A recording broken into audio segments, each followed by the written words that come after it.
ഷൊർണൂരിൽ സ്കൂട്ടറിന് വശം നൽകിയില്ലെന്നാരോപിച്ച് സ്കൂട്ടർ യാത്രക്കാരെ തടഞ്ഞു നിർത്തി മർദ്ദിച്ചെന്ന പരാതിയിൽ യുവാവും പ്രായപൂർത്തിയാകാത്ത രണ്ടുപേരും പിടിയിൽ. കൈലയാട് പഴയ വില്ലേജ് കുത്തൻപാറ അഭിഷേകിനെയാണ് പോലീസ് അറസ്റ്റ് ചെയ്തത്.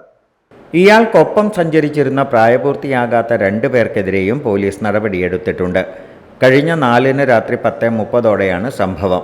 കണയം കിണറ്റിൻകര പുലവഴിമഠം സന്തോഷ് കുമാറും ഭാര്യയും സഞ്ചരിച്ചിരുന്ന സ്കൂട്ടർ തടഞ്ഞു നിർത്തി മർദ്ദിച്ചെന്നാണ് പരാതി.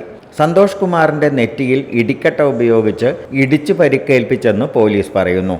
ആര്യങ്കാവ് പൂരത്തിന് ശേഷം മടങ്ങി വരുമ്പോൾ 26-ാം മൈലിൽ വെച്ചായിരുന്നു സംഭവം. പരാതിയെ തുടർന്ന് അഭിഷേകിനെ കഴിഞ്ഞ ദിവസം കടമ്പഴിപ്പുറത്തു നിന്നുമാണ് SI KA ഡേവിയും ASI K അനിൽകുമാറും സംഘവും ചേർന്ന് പിടികൂടിയത്. ആരോഗ്യത്തോടെ ഇരിക്കാം, മികച്ച പരിചരണം ഞങ്ങളുടെ ഉറപ്പ്. Shoranur medical trust, Shoranur. .View news. കാഴ്ചകളാണ് ലോകം, കണ്ടു തുടങ്ങുക.